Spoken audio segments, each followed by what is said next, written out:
So today we are continuing our series of our Tantric path. And today we're talking about Tantric intimacy. And this is a real challenge here on Insight Timer because we absolutely are not allowed to talk about sex. I'm not even allowed to say it. And so on the one hand, it seems like an impossible task, right? Because how do you talk about tantric intimacy without talking about everything to do with what we imagine that means? But it's actually quite a blessing to not be allowed to talk about details, because it allows us to talk about what really tantric intimacy is. And the reality is, the parts that we aren't allowed to talk about are the least interesting parts. They're the parts that you get to be creative with. They're the parts that you listen within, and you're moving slowly enough, and you're so excited to be with someone, it doesn't even matter what you're doing. And the truth is, if we find ourselves getting caught in the details of the interchange, we're not in tantric intimacy anyway. Right? As soon as someone asks me, what's the posture? What's this? How do I touch? How do I do that? We're already done. We're already not going to experience anything special, because this isn't just a different, it's not a set of techniques. It's an entirely different way of being with another person. So when we really think about what it means to be tantric, and that includes tantric intimacy, that means anything, tantric eating, tantric running, whatever you want to call it, this adjective, what it means is we bring our fully divine and physical selves to whatever we do. And that's really easy to say, right? That's really easy to say, yeah, I know I'm a spiritual being having a human experience. It's like, no, really, in every moment, if you really fully embodied your pure divinity, your infinite self, and you were going to have an interaction with someone, sexual, non-sexual, it doesn't matter. Would you ever be worried about what they thought? Would you ever be triggered by what they said? Would you ever bring up past experiences if you really had embodied your full divinity? And I don't mean some kind of spiritual bypassing. I mean, like they talk about when people have near-death experiences and they come back and they just have the big picture. They just know. They just... Wayne Dyer used to tell this story of, I think his uncle had nearly died or in a car crash, or he did die and he came back or whatever. And he was sitting over in the corner on the easy chair, and it was like a family gathering, and it was just mayhem. Kids were screaming and crying, and that couple was fighting, and grandpa's mad over there. Like there was all the nonsense and drama that can happen in a family gathering. And he just sat there. And previously he would have just been in there like a dirty shirt, but he was just sitting there watching it all. And Wayne asked his sister, I guess maybe his wife, what's with Bill, or whoever his name was? And she said, ever since he survived, ever since he came back out of the hospital, he just has the big picture. Nothing phases him. So whether we're there or not right now, that's what I mean when I say to bring our whole divine and physical self. We don't deny this incarnation. We don't deny that. But that's what tantric intimacy is. So now if you imagine every person in your life that you are intimate with, and I don't mean sexually, I mean you might be intimate with your grandchild, that when you hold this child, the whole world falls away. Your entire being is holding this child. And it's intimacy because it's special. It's real, right? Not a baby won't just go to anyone, because there has to be trust. There has to be safety. There has to be something special that allows that baby to rest and feel safe enough to kind of merge with you. And it's the same with a friend. To have intimacy with a friend means that this person feels comfortable to bare their soul with you.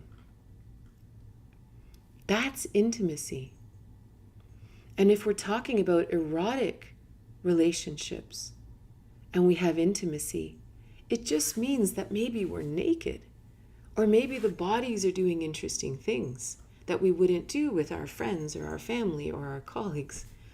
It's a different kind of intimacy, but there's still this trust, connection, and love and safety that allows us to release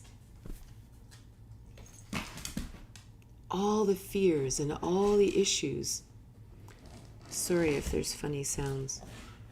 The cat and dog now are playing. So there might be an occasional hiss and nails scratching on the floor. So when we think about that, so here on Insight Timer, we talk a lot about spirituality.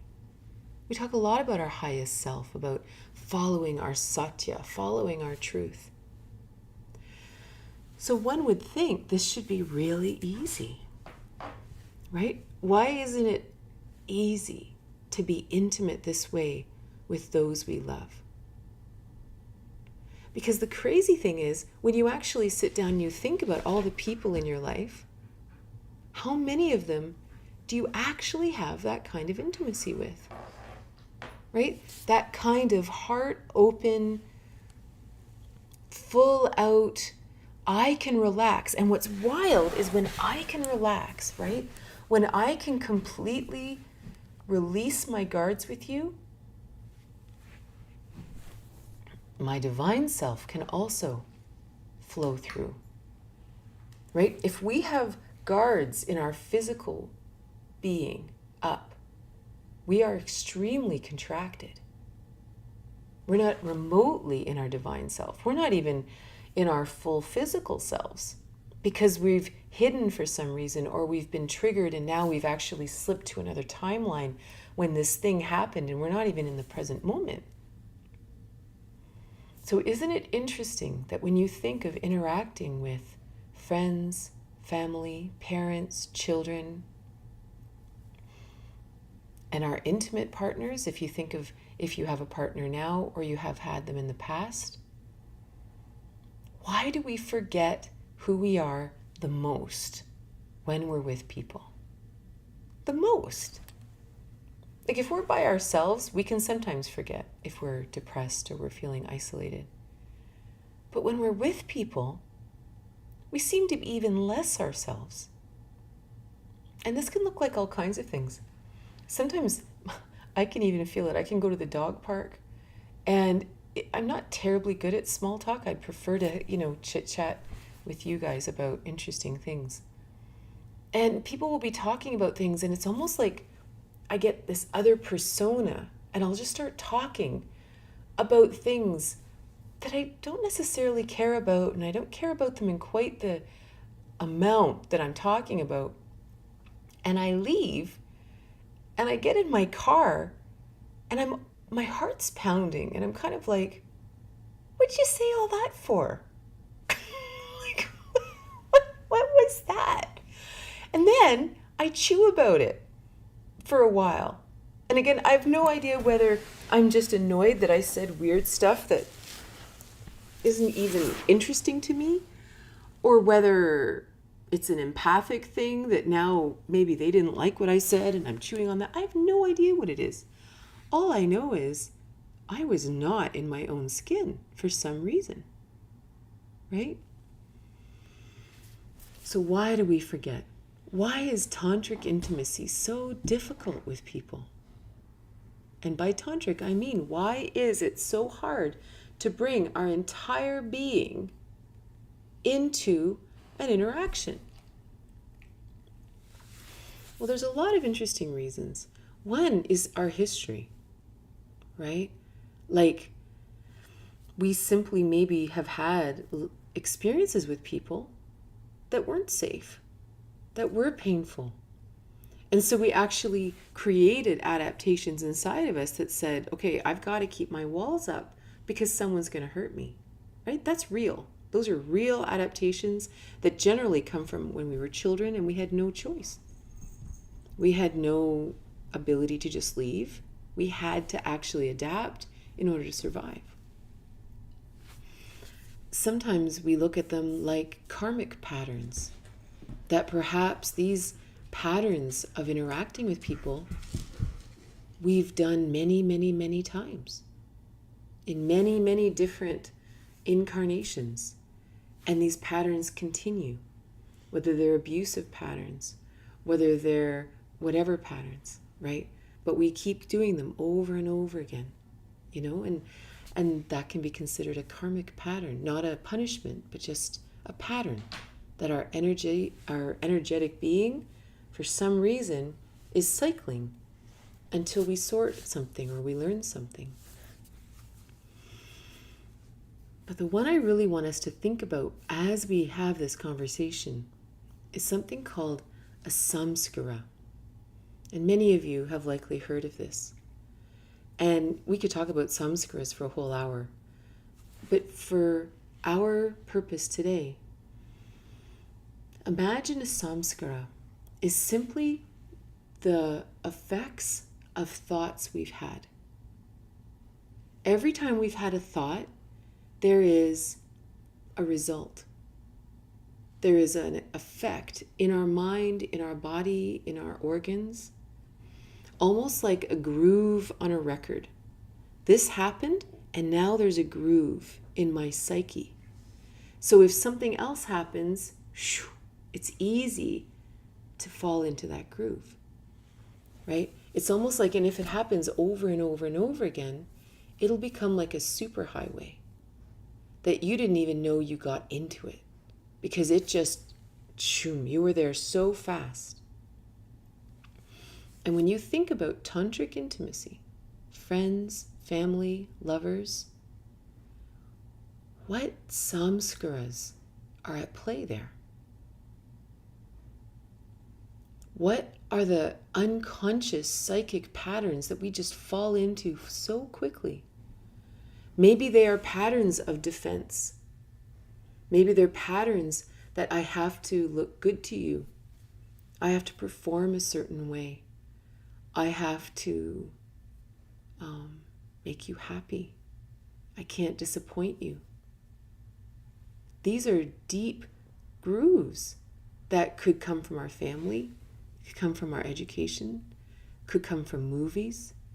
It could come from looking at Cosmopolitan magazine and what's sexy for your partner, how to act, top 3 things to do to make your partner happy.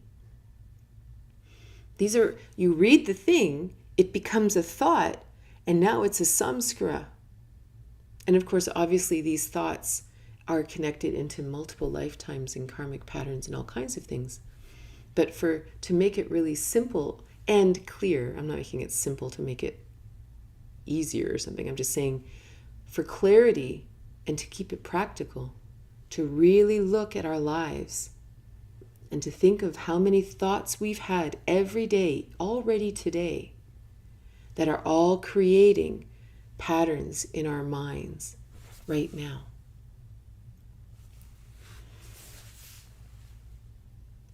So the first thing we want to talk about, and again, to always keep this samskara idea in the back of our mind as we're discussing it, because they are what keep us from true intimacy, right? They are what don't allow us to come in with a blank slate, to come in open-hearted, literally open-hearted. Because one of them, there's an effect that's going to create a thought, create something. So when I wrote my book, Tantric Intimacy, this is a topic I particularly like talking about.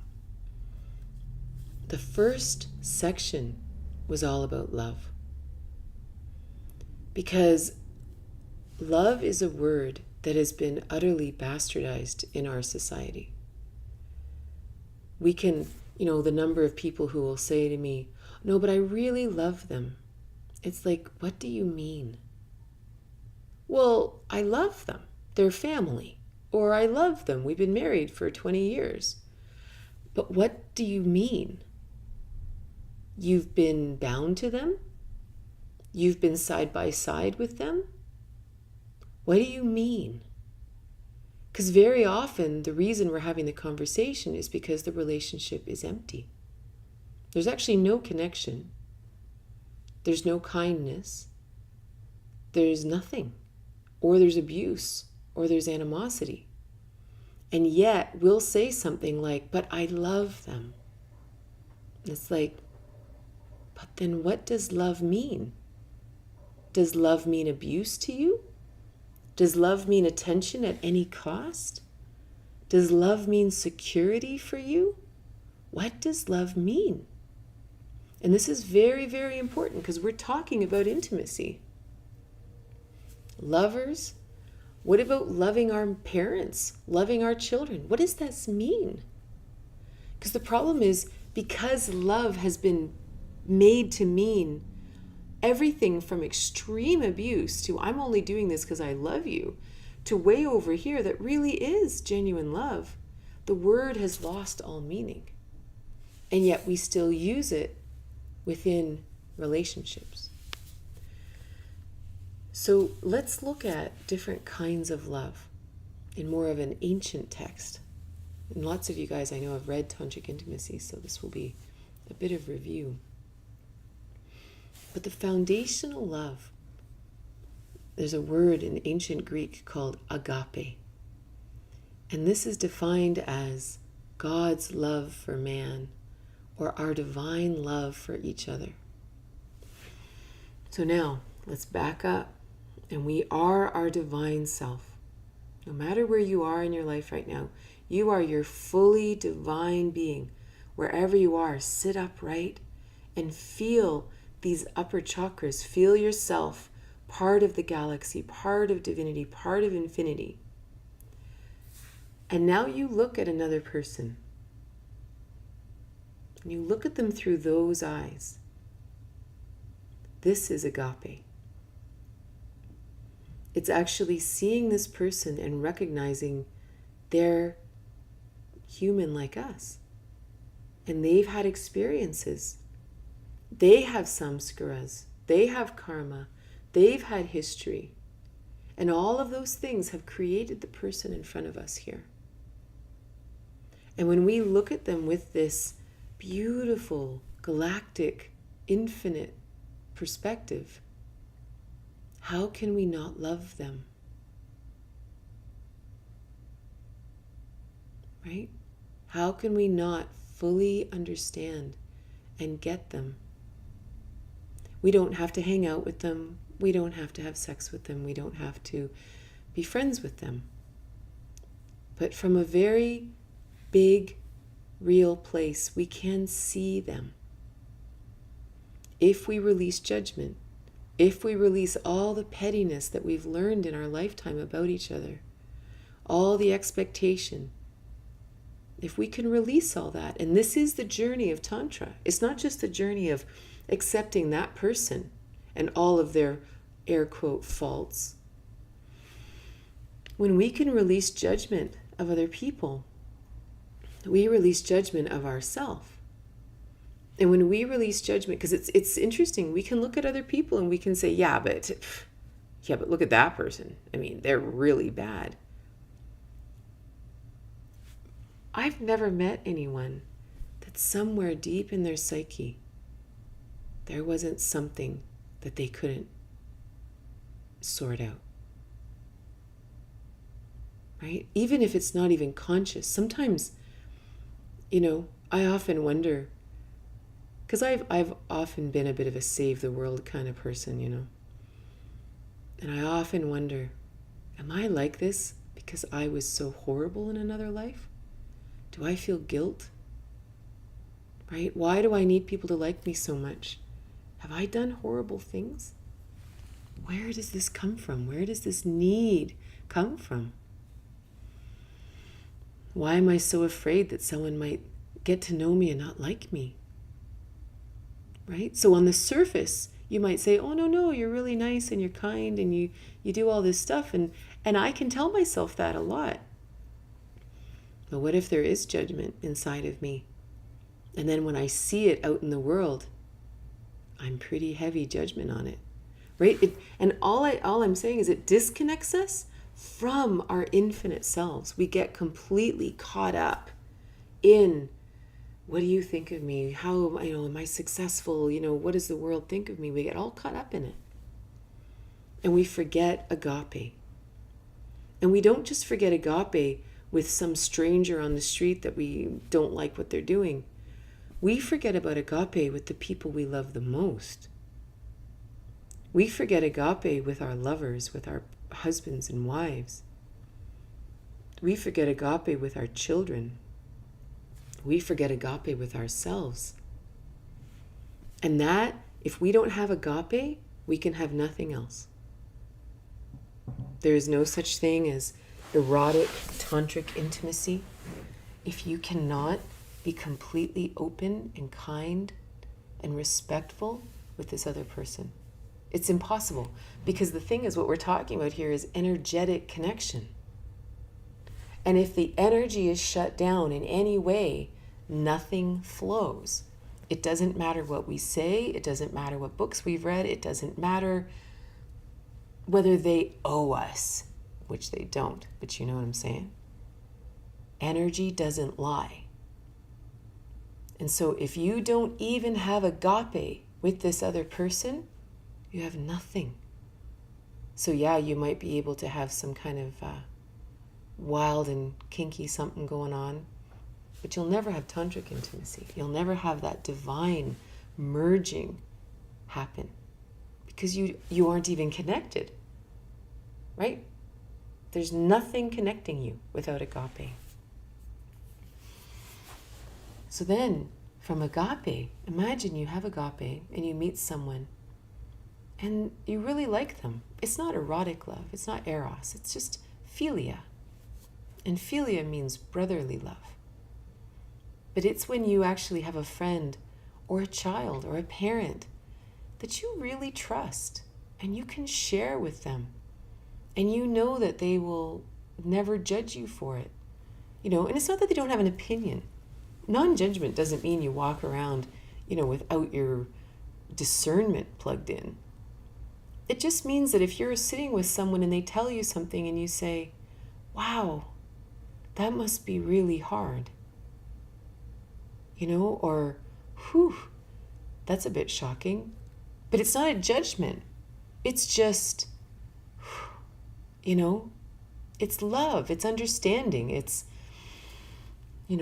what a journey this is going to be. This is philia. This is knowing that someone always has your back, no matter what. And again, I hate that I have to clarify things, but not in an expectation way that if you call me, I'll always answer the phone. No, this isn't a codependent thing. This is love. This is friendship. And it means that if I'm really down and I call you and I'm like, I could really use a shoulder, that you'll come, because that's our connection.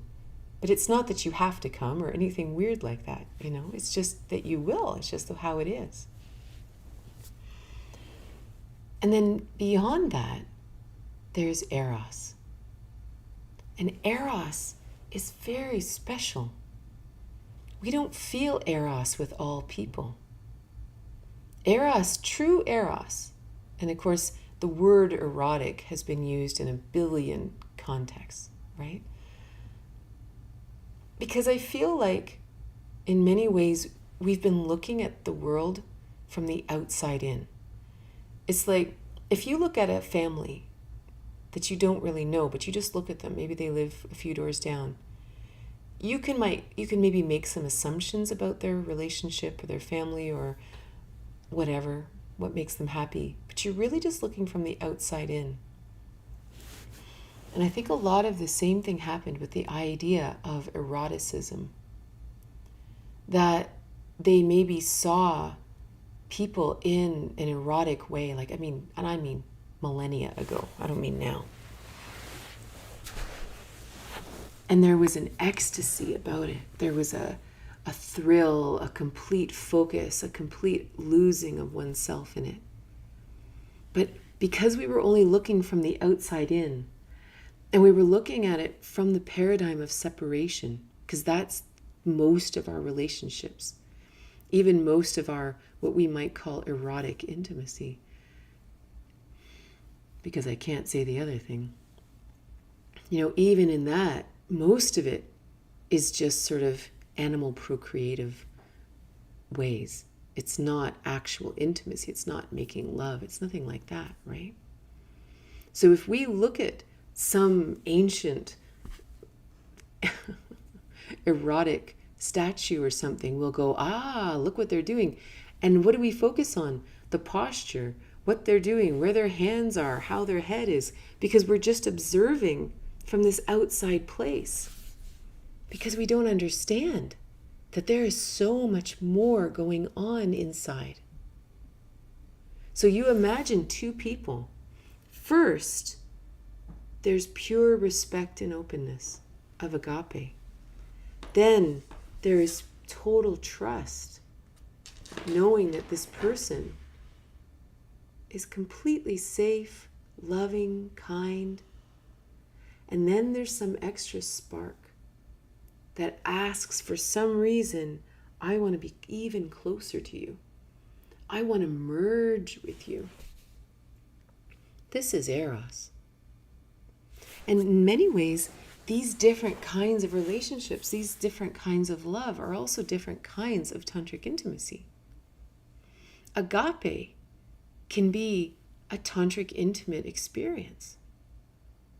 Because imagine, you meet someone. On the weekend, we had our Pride Festival here in Goderich. You chat with 1 million people. And, one person, and we're not really friends, we're just acquaintances, but, I've seen them around a lot. And we were walking around, and she just kept getting brought to tears. Because this was our first Pride Festival. This is a very small town I live in. And it was a really, really big deal that it happened. And it went off without a hitch. It was the most loving, wonderful experience. And she was walking around and she just sort of kept coming into tears, and we would just sit down. And we were having tantric intimacy. I barely know her.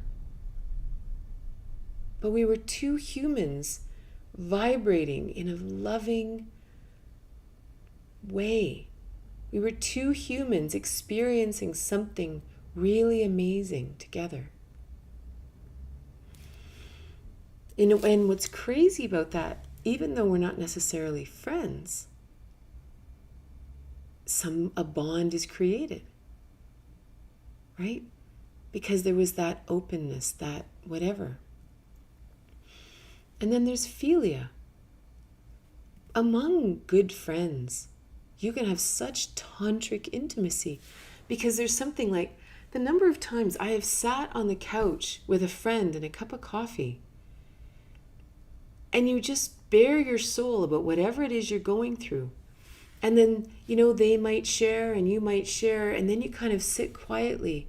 And it's almost like you're asking your higher self to bring something forward. But this friend is this beautiful container to actually allow yourself to go, okay, hold on a minute. Like, what's really going on here? What's the pattern? What's the message? What's the lesson? And you almost disengage your brain and you breathe deeply and you think, is it this? Am I repeating it because of this again? and your friend who also is connecting with their highest self says, that sounds right. Wow. And then you get to build in this other place together. This is so powerful. And it's so potent and it's so important in life. Right? That causes your whole body to just vibrate in love. You know, this is so, so important. And so now imagine you have someone like that you can share everything with, and you also get to spend time in bed together. What is possible there? Anything. Anything's possible there. That's the point. That we don't have to talk about the details because we have to embrace the infinite. That anything's possible. You know, tantric intimacy with a lover, partner, spouse should never get boring. Right? Because every day, each one of us here right now is completely different than yesterday. If we're paying attention, if we slow down enough and ask ourselves, hold on a minute, I had experiences yesterday, and like those samskaras, they have left an effect within us. Could be very positive and wonderful and edifying and uplifting, could be difficult, right? But every single one of us is different than we were yesterday. So now imagine you have this person before you. You've never met them before. Even if you have been married to them for 30 years, you have never met them before. Even if there's someone who we might say doesn't do the work or is living unconsciously or maybe seems to be living the same day, day in and day out. Are they really? Are we really the same person? Even if we're living a very mundane life for a time? You know, I remember back on the farm. So I was a dairy farmer at one point. I'm from Toronto, and I married a dairy farmer. So we were dairy farmers for 17 years. And there were many, many, many months that every day, you talk about the literal meaning of mundane. You wake up, you get the kids dressed, you get them fed, you go feed the calves, you bring the cows into the parlor, then you put the kids on the bus, you go out, you finish chores, you get on the tractor, you drive the tractor, you do this, you do that every day. There isn't a single moment for other thoughts. Your day, especially in the summer, especially when it's planting season, you talk about holy mackerel every single day, just planned out for you. But were we the same person every day? No, we weren't. And so to really embrace that every single person in our life is not the same as they were yesterday. Not our children, not our parents, not our partners, nobody. They're all brand new. And now you come to them with this infinite, galactic, divine perception of them. What's possible? So even in intimacy, do you imagine just actually being together? And anything's possible. The challenge is because in our world it's so limited. It's like, oh, well, this is going to happen, right? Just this. It's like, well, that and maybe 1,000 other things. Right? This is tantric intimacy. The other interesting aspect of this kind of connection is to really embrace duality. we live in duality. This is why that I can be speaking and you can be listening, and the dog is there and the cat is there, and I can experience all these things around me. This is duality, right? If we were just in oneness, we'd just be hanging around because we're everything.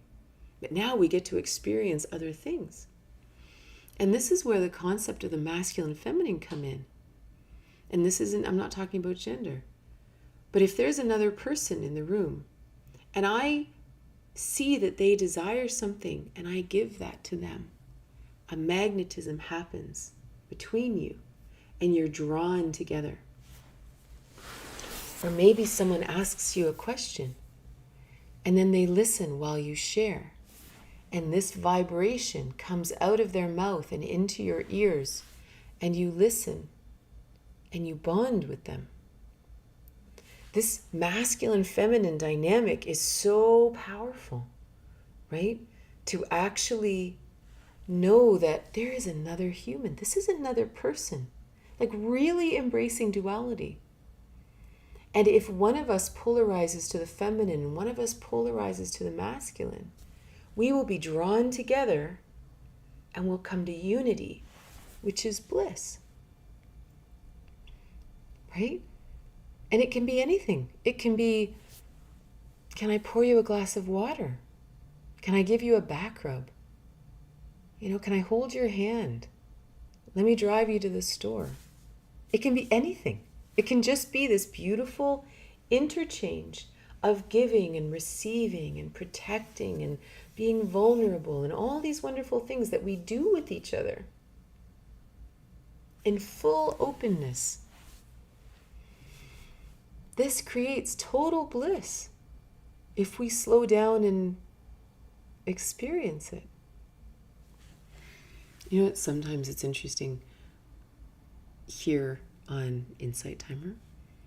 We often talk about soup, and this is our euphemism for sex that we can't talk about.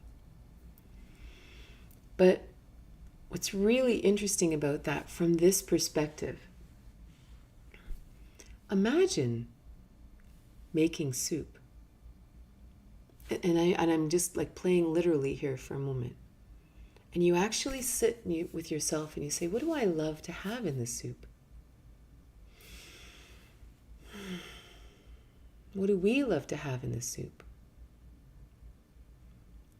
And to cook it slowly and to enjoy it and to be conscious and to not rush through.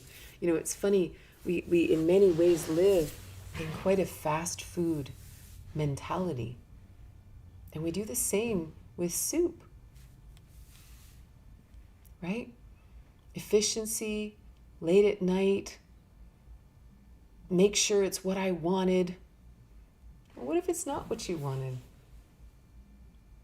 But there's another glorious human being lying beside you. How wonderful is that? Maybe it's not what your brain thought, but maybe it's exactly what your soul needed.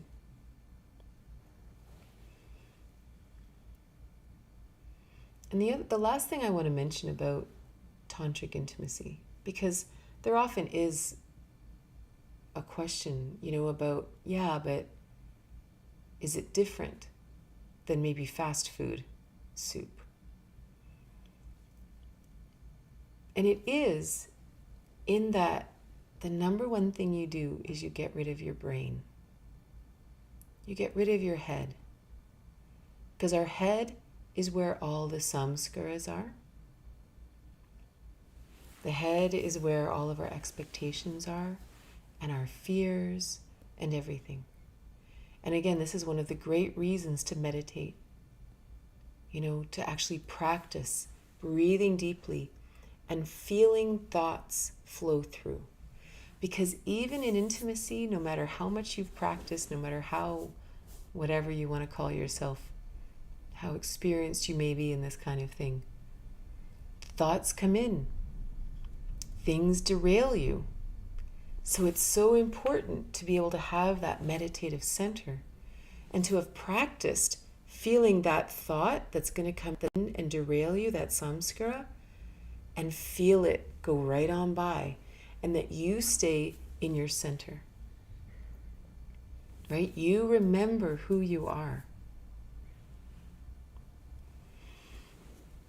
And then, as one of my favorite tantric teachers, Barry Long, he wrote this beautiful book called Making Love. And he said, the bodies know what to do. You don't have to do anything. These bodies were designed for this. All we have to do is get our brains out of the way. Get rid of those samskaras. It's kind of like if you imagine the samskara like a record, and every thought we've ever had has created a groove in the record. Imagine all the grooves are gone, and you truly have a blank slate. What would you do? And there's no samskaras, so there's also no fears. There's no self-worth issues. There's nothing to prove. It's a purely blank slate. It's that easy, right? And again, that's about intimacy, like soup type intimacy or erotic intimacy. But it could be the same with friends, children. What if all the grooves were gone? And we just spent time with this person? You know, it's interesting because sometimes as humans, we're so used to limitations. We're so used to, yeah, but there's this thing and they do this thing that bothers me and I'm so worried about this and this freaks me out. And, you know, we actually in some way like our limitations. And we have to really look at that. You know, am I more comfortable in my limitations than I am in my infinite self with a clear slate? And again, if we are, then that becomes the journey. That becomes what we talk about. So, I'm going to put my glasses on. So if you have any questions, I'd love to answer them. I find it a challenge to be vulnerable. I think it has to do with past relationships. I'm a giver and had takers. And, you know, to your point, I am not vulnerable with everyone. I love, one of my favorite passages is, you know, do not throw your pearls before swine lest they trample them.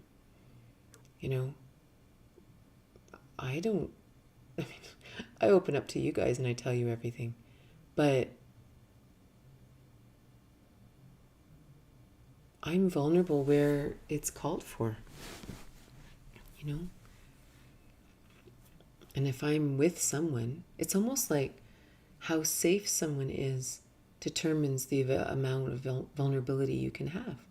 Like that is the interaction, right? You might start out here, and as you feel safe, you can kind of keep moving closer. And as we keep coming closer, more vulnerability is possible. But it's in direct relationship with how safe the other person is, right? The power of discernment, right? And to really listen to ourselves. And this is where agape is so important, and philia, maybe philia is even more important within us. That if I feel something with you, I'm right. Period. If I feel safe, I'm right.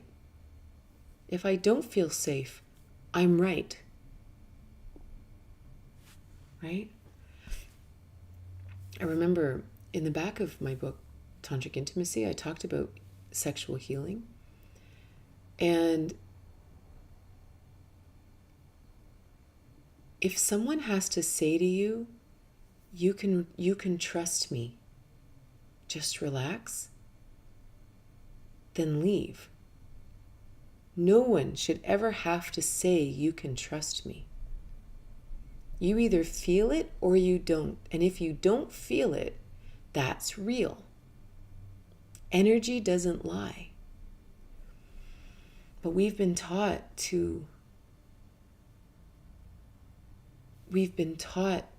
ignore our truth, right? We've been taught to hug the creepy old uncle, even if we didn't want to. We've been taught to be nice to that person because you can't be rude. We've been taught to sit still, even though we hate this teacher. And we're 6 years old.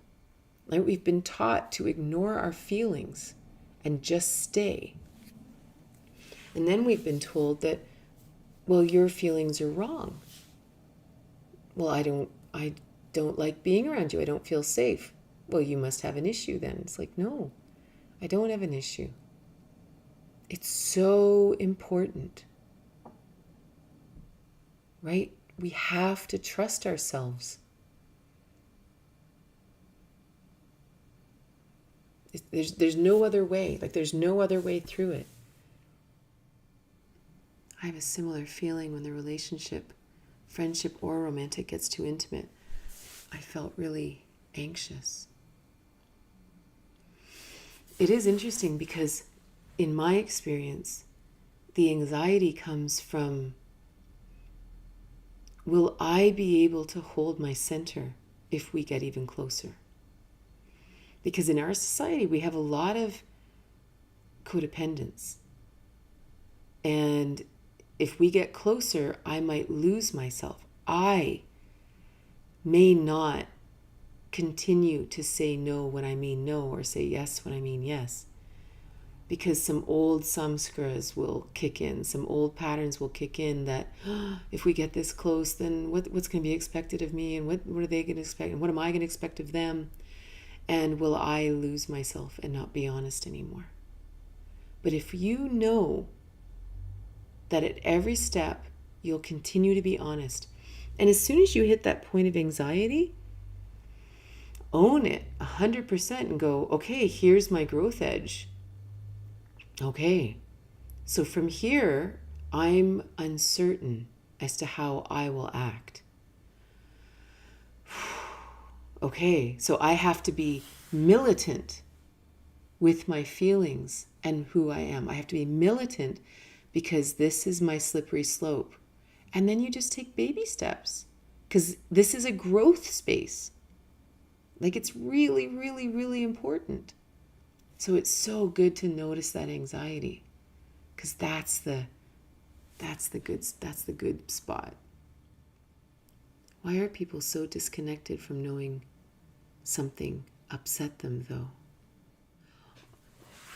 Well, I think there's lots of reasons, but I think a big one is we were taught to, right?